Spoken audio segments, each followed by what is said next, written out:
I think even in business, we can get controlled by our business if we don't set things up properly. I found that happening to me. Like I found my weekends going to, working on my properties when I was supposed to be spending those enjoying with family and friends. So it's really just making sure, whether it's work, your 9 to 5, or entrepreneurship, I think it's all about making sure you put the systems in place to live life on your own terms.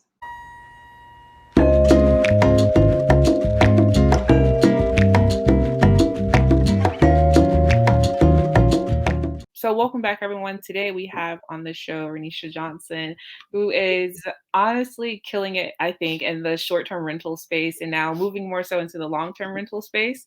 But I have been following her for quite some time. I've honestly learned so much just about the industry and moving into like the industry myself and like learning more.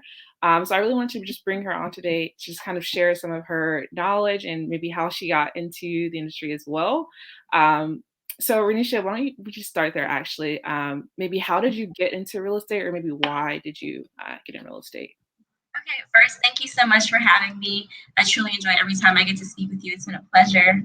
I started back in college, so in about 2014, 2015, I had an internship, and I was like, I had my first finance internship, driving to Buckhead from all the way from Beaufort and sitting in traffic. And I was like, oh my gosh, this is what I have to look forward to after college.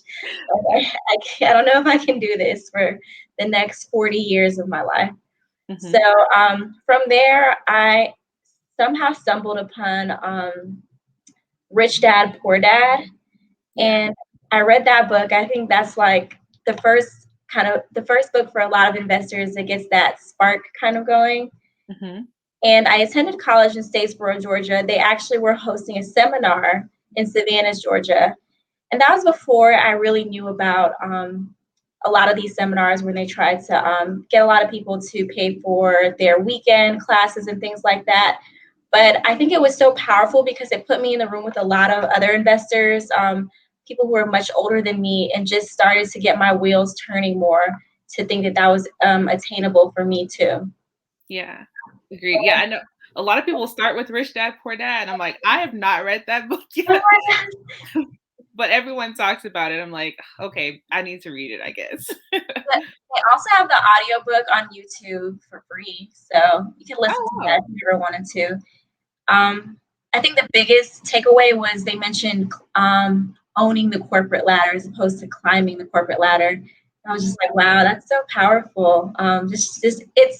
I think it sets the framework for your mindset, right? Because before you can invest, before you take that next step, you have to have the mindset to understand why you're doing it, what it can do for you, and kind of like get your purpose, if that makes sense. Yeah, no, it totally makes sense. So for you, how did that, like reading that, maybe adjust like your mindset or change your mindset? It shifted my thinking to think about more. And I know this is a really big thing, generational wealth, right? Yeah. It really got me thinking more about that and what I want to pass on to, the next generation. I can't take my job with me, even if I work as hard as ever.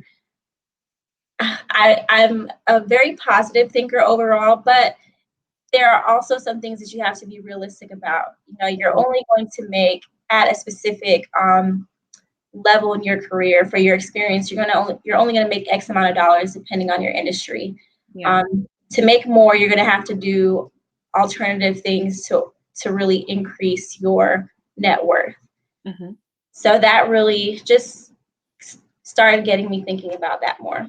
Gotcha. No, I'm like, like goosebumps, and like that story is kind of sort of my story as well. Like I did an internship in college. I was like, I went in North Carolina, Charlotte, North Carolina. I was with Bank of America Financial Services too. And I was on like the light rail, like going back and forth to work. And I was like, this can't be it, So definitely that's when I actually started studying for my real estate license.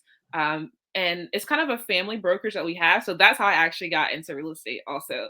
But then as I started like to go along, I was like, I don't really know if I want to be on the buyer seller side.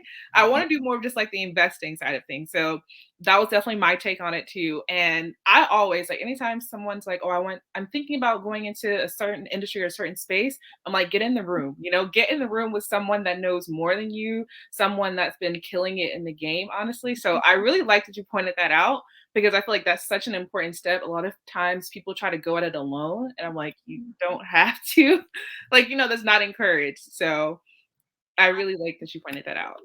Exactly, because especially like once you start getting into building a team of people who know more than you do, who have more experience than you do, or even getting a mentor who, like, everyone knows or has probably seen someone that's where they want to be, right?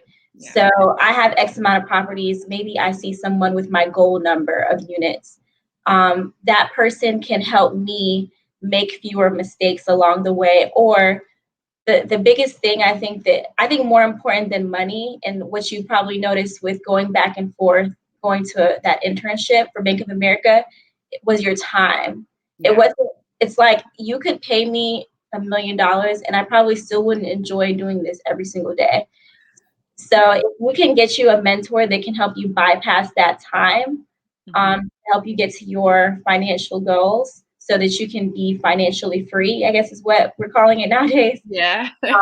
I think that's in value. Like, you can't put a price tag on that. Absolutely. No, completely agree 100%. Financially free is definitely the key phrase of the days now. But I think everyone kind of defines it differently too. So for you, how do you kind of define financial freedom? Like what's maybe that your definition of success? So my definition of success would be I have enough income to cover all of my main, I guess, necessities, Hmm. like the roof over my head, food, being able to put food on the table, those, basic life necessities. But also, I want to take a vacation a couple of times a year. I want to live in a certain kind of home. I want to drive a certain kind of car. I want to provide a certain type of lifestyle for my kids. And I want to just not feel controlled by anyone or anything else when it comes to doing those things. I think even in business, we can get controlled by our business if we don't set things up properly. I found that happening to me. Like, I found my weekends going to, working on my properties when I was supposed to be spending those enjoying with family and friends. So it's really just making sure, whether it's work, your 9 to 5, or entrepreneurship, I think it's all about making sure you put the systems in place to live life on your own terms. Yeah. I really love that last piece, honestly, because that is so true. You went from working a job to owning a job, and it's like that was not the goal. So I Yeah. loved that you kind of pointed that out too. And like, what was kind of that shift for you? I think maybe you hinted at it. You said you realized that you weren't spending your weekends how you wanted to spend them. Yes, I spent weekends, especially starting out. I didn't have a cleaner at first. So, for those of you that don't know, to give you guys a little bit more background, I owned a few Airbnb rental properties. Hmm. And my first year, I spent my weekends cleaning, going home after work to clean, to prepare for the guests, until about, and I don't know why it took me so long, but um, I appreciated it more once I did find a really good cleaner. It was about 7 or 8 months in. I Hmm. tried to hire like a family member. I was like, "You're in college, maybe I can pay you Yeah. more than you would make anywhere else, but less than I would probably pay a professional cleaning company." Hmm. And I kind of learned it was my skill set was not building out a cleaning team. I needed to go with someone who had already had a good cleaning team. And I went with her, and I've ran with it, and she's been cleaning all of my properties ever since. Yeah, that's nice. That point right there is honestly like you have to be able to recognize and acknowledge what's in your wheelhouse and what's not in your wheelhouse. Yeah. um, and kind of just go find someone that can accomplish that for you. So I think that's really key, actually. So for you, and that hesitation, maybe in terms of hiring out, was it more so like I think for me and a lot of folks, it's no one can do it as good as I can. Was that kind of the thing, or was it maybe something else that you were kind of on a board with? Yeah, I think I've learned a little recently that I'm a little bit of a control freak. Yeah. So, thinking that no one else is going to do it as well as I'm going to do it with the level of detail that I'm going to put into it, when really I am not clean. I've never started a cleaning company. So Mhm. in reality, it's just me really needing to release control, because someone else who truly specializes in cleaning can definitely do a better job than I can do. You know what I mean? Definitely knows the products, price points that are best, how to move in and out with more of a quickness to turn over the properties for other guests. Yeah. No, that's good actually. That's good. So you kind of alluded to before, you have some Airbnbs. How many, I guess, properties do you own right now, like in your portfolio? And maybe how did you get started? Maybe when did you get started, like your first property? So I own 4 properties right now, and I manage one. Throughout this year, I've managed a total of 3, but at any given time, I haven't. I've chosen not to manage more than 2 because of how time consuming it was. And I'm sorry, can you repeat the last part of your question? Yeah, of course. So when did you acquire your first property? So I acquired my first property in, I believe that was 2018. Yes, February 2018. It's a 2-bedroom, 2-bathroom condo in Buckhead, and I renovated that property. It took me way longer than it should have for that Okay. renovation, but I bought it in February 2018 and had it up and ready to go by July 1st of 2018. Wow. Okay, so that turnaround, it's like I feel like most people when they get flips or something like that, it takes a lot longer because you're like, man, I didn't realize what I had to do. So like when you bought their property, was it like in dire condition? Was it like kind of manageable? You maybe just want to do some cosmetic upgrades? So I would say like the bones were good. I guess you would call it like Hmm. they're the major things that were missing were the floors were concrete, Okay. and not like the finished concrete, like they ripped the carpet that was on top of it and took it out and just had concrete floors throughout, Hmm. except for the kitchen and living room area that was hardwood. But that played in my favor because the bank would not allow a certificate of occupancy for the condo since the floors were not finished. They didn't consider concrete flooring to be finished. Wow. So that, I guess, was a headache for the seller. And they actually threw in an additional, I think, $5,000 towards the floors for me. So I got new flooring on behalf of the seller. That's nice. Okay. How did you find this property actually? I was just looking online actually. I believe I was looking on Redfin, and Okay. I can't remember if I came across it or if my dad came across it, because he was looking at condos for himself to buy at that time too. Like we were both actively looking, Hmm. and he pointed out that that one could be a good purchase. I was like, I don't know, I'm not sure about this one. And Yeah. I went there. I scheduled to go see it with my realtor just because I was like, it doesn't hurt to go look. I had been looking for about 2 years and couldn't find anything. Hmm. And I went there and fell in love because it had the views, it had the square footage. Um, don't get me wrong, the entire thing needed to be renovated, but I could see the vision from the moment that I stepped in.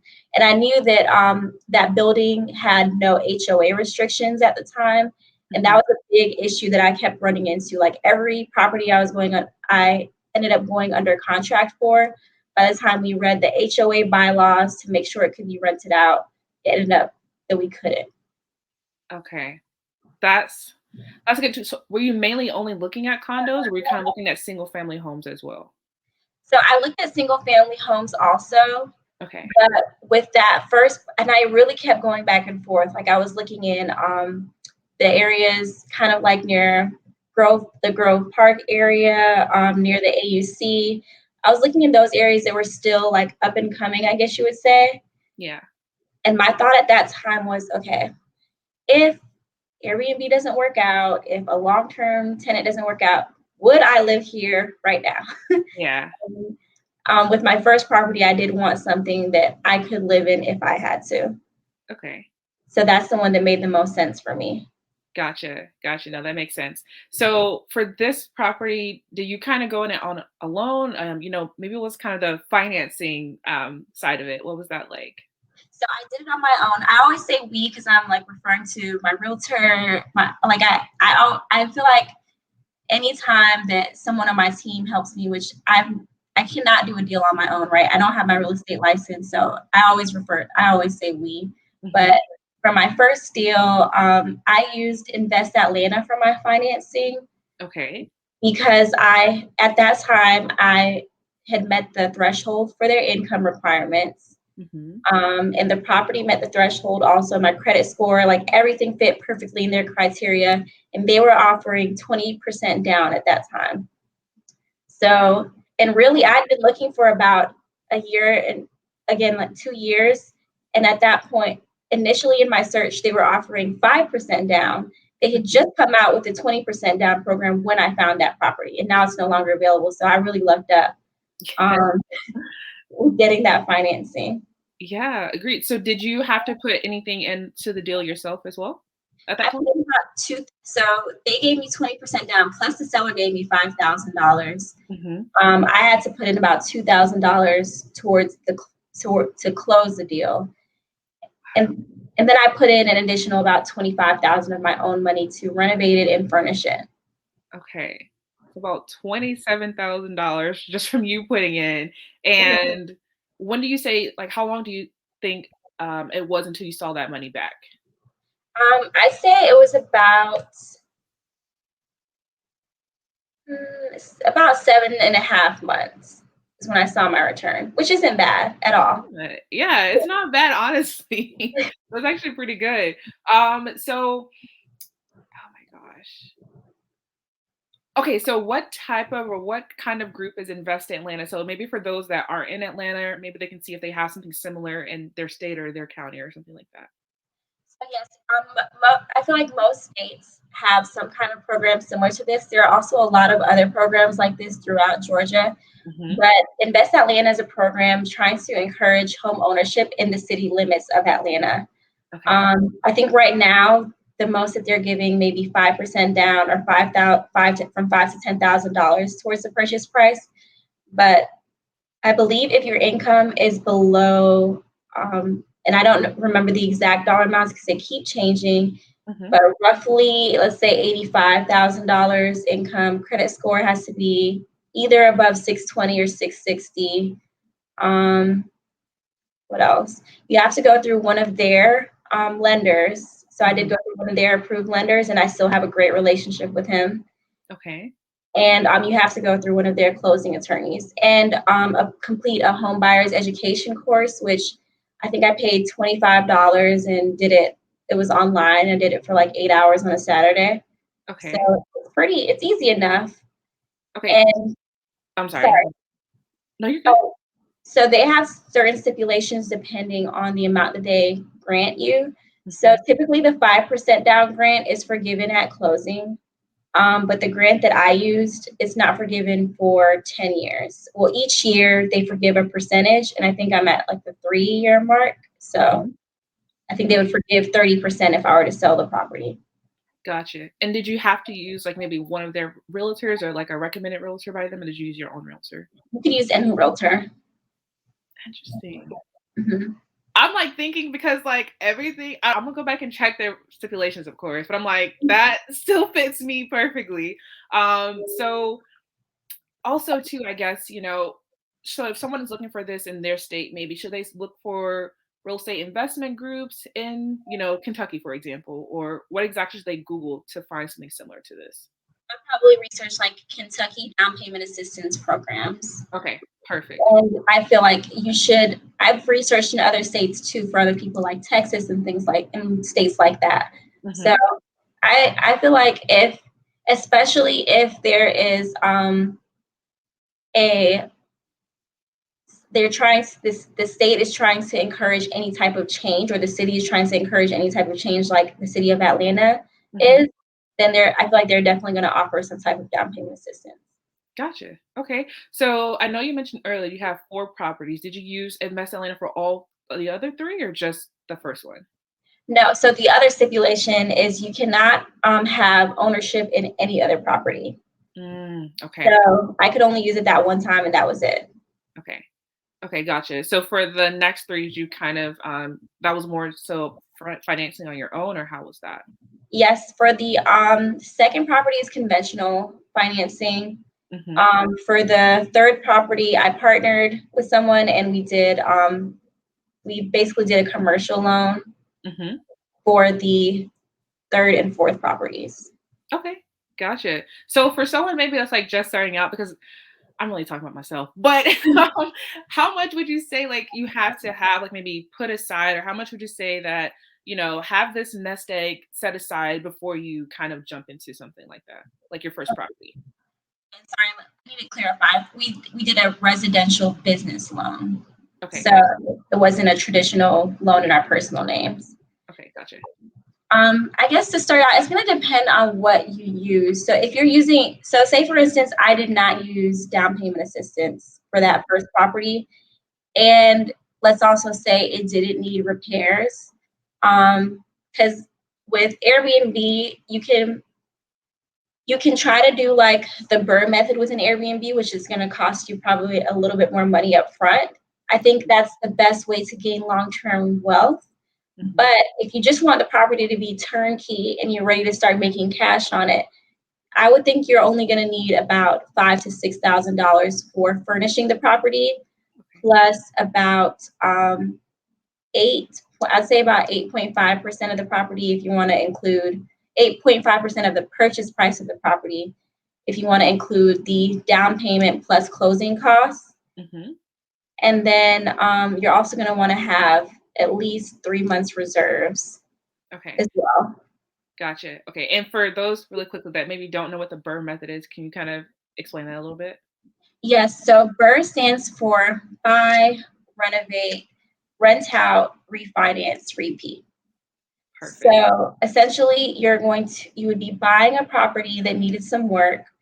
You're going to renovate the property to basically get it up to market value so you can get the property appraised for a higher price.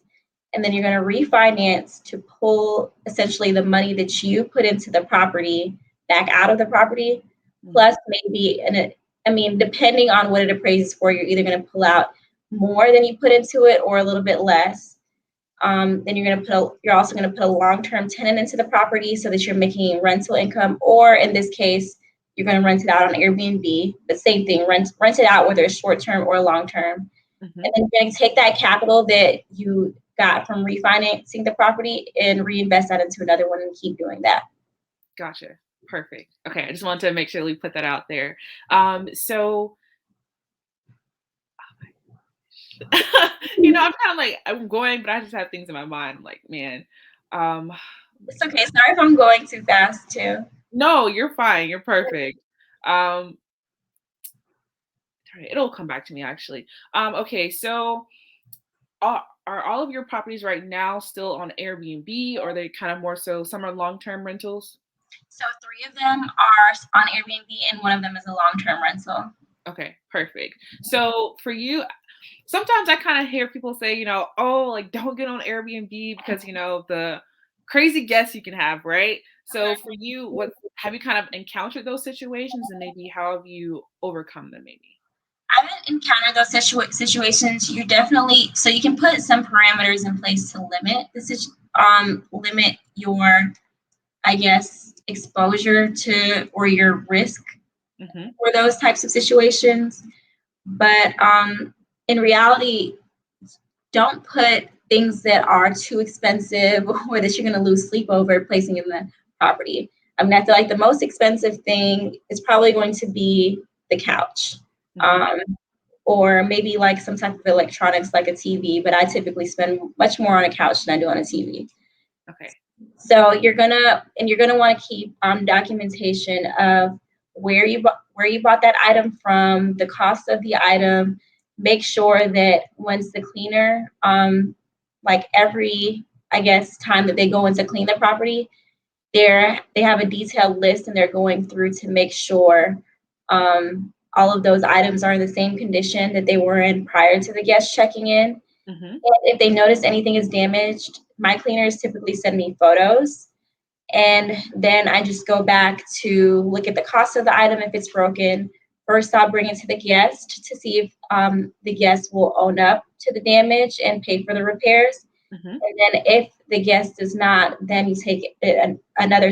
Well, Airbnb also is going to want you to reach out to the guest first. Yeah. And if the guest doesn't take responsibility, then you take it up with Airbnb and file a claim. Typically, I've had the guests pay for anything that they've damaged in the past, but Airbnb is also, they insure you for up to $1 million of damage that occurs in the property. And you should also have insurance on the property as well. Perfect. Gotcha. Okay, so for you, in terms of furnishing your units, what are maybe some of like your go-to spots in terms of finding furniture to put in? So some of my go-to spots are Wayfair, but I used to use Wayfair more for like the larger furniture items like couches, but I'm very particular about like the legs I see on the couch or the legs I see on the bed, because I can already spot that some things be like, no, that's going to get broken within the next month. I've literally managed a property for someone and I said, those legs are not going to work for these guests. And I think the second guest in, the couch broke. It was either the first or second guest. Because I don't know what it is that people do, but they do not treat it like your own. So you want to make sure that you get things that are really, really durable. Right. But I also use OfferUp. I love Ross. I feel like you can find the smaller decor. Amazon also is always a go-to for me. Gotcha. So are you mainly leveraging maybe business credit to furnish them? Or are you using a little bit of your personal funds as well? So when I started out, I was just using my personal funds. Okay. And I even took a personal loan at one point when I was starting out, because as I was paying for the renovation out of pocket and paying for the furniture, I was like, okay, I just want to feel a little bit more secure. Let me just have this in place just in case I need some extra funding. But knowing now what I knew then, I should have definitely gotten business credit, which I have now. I have business credit cards, business loans. That's just, don't mess with your personal credit. There's no need for you to. There's so much funding available, when it comes to business credit. Yeah. If for people who don't know, just go ahead and set up your LLC. It doesn't take long. Get your EIN number, get your business bank account, and I guess move money in and out of that bank account. Yeah. Also, research the banks that are that are more likely to lend you more money from noticing the activity in your bank account, because they'll also offer you credit cards, loans. There's no reason for you to mess with your personal credit. And that is one thing that I wish I would have done differently, but I'm glad that I learned from that time period. I literally just paid off that personal loan probably like earlier this year. Yeah. So. No, that's good. Cause I'm like, that's definitely like my biggest fear. I'm like, my credit score, like I got it to a really good place. I don't want to mess with it. Don't mess with it. Leverage it for that business credit. Yeah. So, and I think one of my biggest kind of like points of hesitation too is a lot of times people say, create an LLC, but it's like my LLC isn't like giving me money right now. So maybe how are you like moving money in and out of that? Is it just like from your personal account maybe? Well, since I am making money, I have the income from my business flowing into the account and my expenses coming out of the account. Gotcha. Okay. But for someone maybe like just getting started and they're like, my business doesn't make money just yet, Yeah. I mean, you still have to invest in your bit. Like you are still going to be investing in your business. You're just going to be doing it from your personal account. So I'd move your seed money to your business account as your funds for investing in the business. And then I would deduct the expenses from that account. Oh, I like that. I actually do have an account that I'm like, okay, this is just like for rental property. So I like that. I'll do that actually.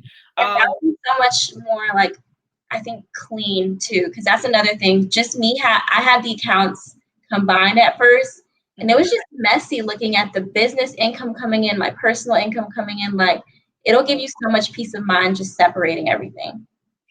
That's a good point, man. Okay, I'm excited actually. So I did my question came back to me from earlier. I wanted to ask, how do you evaluate your deal? So I feel like that's also like a big kind of like fear bomb. Like, what if this isn't right? How do I know like what's a good deal? So how did you kind of go through that in your process? Okay, so I have my process. I know I always do research to see like what other people are doing too. Mm-hmm.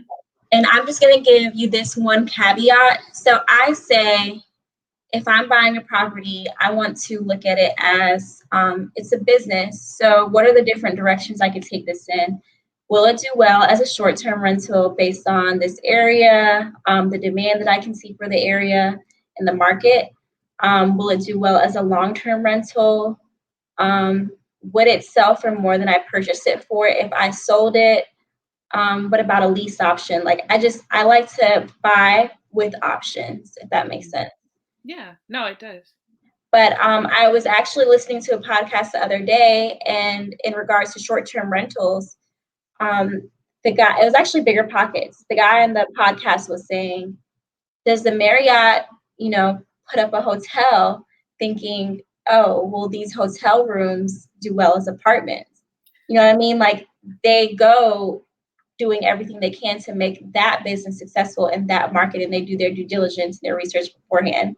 Mm-hmm. So just I guess I want to say to look at things from that perspective. Mm-hmm. But I'll even go through my second property. I looked at that deal and I said, okay, it was selling at that time for $188,000. Mm-hmm. And the rule I was going by at the time was kind of the 1% rule for rent. I was like, would I be able to rent this out at the 1% rule? Initially, I was looking for a duplex, but I found a single family home that was 2 stories and had 2 kitchens, 2 living rooms. And it was 3 bedrooms and 1 bathroom on the first floor and 2 bedrooms and 1 bathroom on the second floor. Okay. I was like, okay, this would be a really, a nice Airbnb for like larger families and larger groups if they're coming into town. Mm-hmm. If I wanted to rent this out to a tenant, I can rent out each of the floors separately, and it would still do well to long-term tenants, or I can rent this out by the bedroom and still do well that way. So not only did I make sure I could hit that 1% at the time, which I know can be hard in today's market, so you have to factor in a lot of other things. Mm-hmm. But I try to think about all of the different scenarios that I can I guess, take with this deal and have a positive return. Gotcha. No, that's good actually. I love Bigger Pockets now. I think we talked before, and like you recommended them. I'm like everything that they've been kind of like doing. I have like a couple of their books now too. But no, I'm sorry. Were you gonna say something? Oh, no, I was gonna say, yeah, I love them too. Like when I started out, they're still my go-to, but starting out, they're like life-changing. Exactly. Yeah. I know you said you have 1 property that's long-term rental and 3 that are short-term rentals. Would you say that there's still opportunity in the short-term rental space? Is it kind of too late in the game now for folks to get in that? What's kind of your take on that? I don't think it's too late in the game. I definitely think there's still opportunity. But I think you should explore all of your markets. So you're definitely going to want to research your competition. Use websites like Mashvisor. You want to double check to see like what the occupancy rate is for these other listings, how much they're charging per night. And what I've been doing is I would say look as if you were going to research a stay, say for instance in Atlanta for a weekend, right? Mm-hmm. How many two bedroom apartments do you see on the market for this weekend? You see like 500, right? Okay, let's up it to 3 bedrooms. Okay, now you're going to see about 400, 3 to 400. Mm-hmm. And if you go up to like the 4 and 5 bedrooms, you're gonna start to see more limited availability, which means less competition. So I try to think of like what can I do to set myself apart from the competition. Yeah. Even on the housing market, you see more 3 2 bedrooms available on the market. So even for people entering, you have less competition if you can find a larger number of bedrooms. Okay. You're still going to want to be at a price point that's profitable, right? You don't want to spend too much on the property, but just think about like unique characteristics that can set you apart. Gotcha. And that site, did you say Mash Advisor? Could you spell that? Yep, Mashvisor. Okay. I just want to make sure I was saying it right. But okay, gotcha. Awesome. So do you kind of see maybe those short-term rentals? Do you want to make them long-term rentals? Are you looking to convert them over, or do you kind of like prefer to just do short-term? So so for the properties I currently have in my portfolio that are short-term rentals, they're probably going to stay short-term rentals. But I am looking to get into more multifamily and into markets that are true short-term rental, like vacation markets as well. Yeah. Just to diversify my portfolio. Okay. Gotcha. No, that's awesome. Okay. It's supposed to be a podcast for you guys, but I'm learning so much of myself, honestly, as well. Like, this is a space that I have been researching for so long. I definitely love the short-term rental space, love the multifamily space, and my biggest thing has always been like, well, I don't have the money right now, trying to get that saved up. So for you, did you kind of was it kind of just like one main source of income, maybe from your job, or did you kind of do other things on the side to kind of help you get maybe those down payments a lot quicker? So for the first property, my main source of income was my job at that time, but I also lived with my parents during that time, so that helped me save so much more. I think that I think in that time, outside of making additional income, I would focus on reducing my living expenses. If your true goal is to own something, either get a roommate. If you can live with your parents, live with your parents. House hack, like buy a house and rent out a bedroom to somebody else, or find someone who is like-minded that you think would make a great partner and partner with them.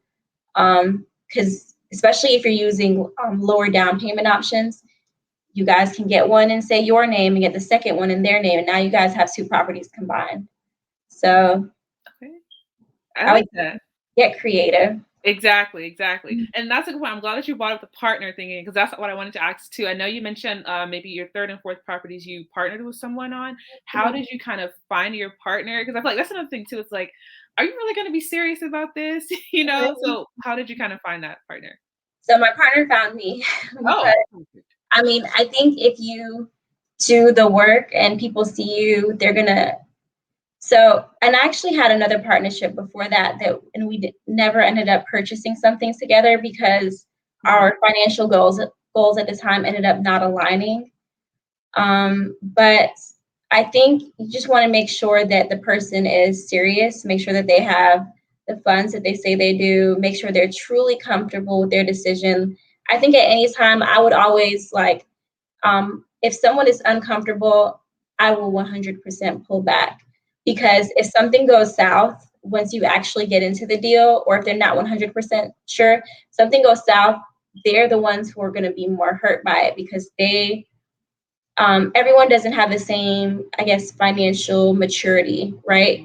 So you don't want to be the reason, and that could cause them more stress, cause more tension within your relationship.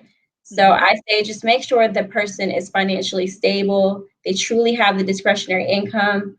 They are okay understanding that they are taking a risk that could go south. But you're also starting with a much smaller dollar amount. If you're putting like 3.5 or 5% down, it's not as big of a risk as if you're putting 20% down, which my partner and I did put down 20% combined. So. Gotcha. Okay, awesome. So Renesha regularly, she'll put information out on Instagram as well, giving gems as well. So where can we find you on social media as well? And I have one more point for you. Okay. You can find me on Instagram at Renesha Renesha Johnson. And my real estate page is Renesha Real Estate, ReneshaRealestate. Hopefully I spelled that correctly. It's okay. I'll also drop it in the show notes as well, so it's all good. Okay. And then the other point I want to call out too is outside of you just doing, dropping your gems on Instagram, you're also coming out with a course still. So could you kind of talk to us maybe through that? Who's it for? When can people expect to kind of be able to enroll in the program, and just a little bit about that? So yes, I am working on my course. My goal is to release it by Black Friday. That's what I'm aiming towards. Um, Perfect. it's for anyone in the beginning stages, starting out in their real estate investing journey, especially in regards to short-term rentals. There is a guide to help you step by step from trying to decide which area to look in, figuring out which direction you want to take as far as financing, furnishing the property, getting your team in place, how to manage your operations. I've also consulted with an attorney to draft a contract, so you can look at that as well in the course. Wow. As well as all of my contacts will be offered from that course as well. So all of my years of experience bundled from that one Rich Dad, Poor Dad seminar I went to back in 2014 to now. I'm trying to bundle up in this course. That's awesome. So you guys only got a taste today. You only got a little nugget. So definitely look out for this episode or this course come Black Friday. Honestly, it's going to be amazing. I already know, honestly. So before we kind of wrap things up here, Renesha, I wanted to kind of get you to share maybe a nugget of wisdom or any words of wisdom that you kind of have to kind of leave with us. I guess a word of wisdom would be, I know that this market is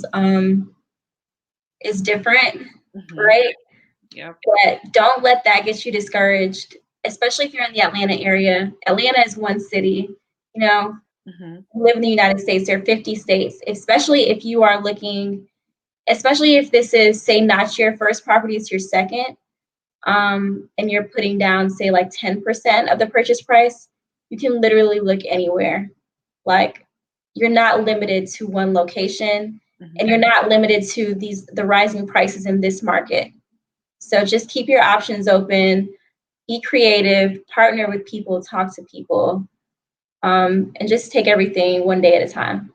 I love it. Get creative, be creative, think outside the box. Absolutely. Because I'm like, definitely too, I'm looking at this market and I'm like, oh, do I want to buy right now? Yeah, it's not the only market. So yeah, exactly. You're not confined. Okay. I love it. I love it. Well, thank you so much, Renesha, for joining us today and really just sharing a little piece of your wisdom and your knowledge. And honestly, I'm looking forward to the course as well. So thank you so much. thank you so much for having me. Of course.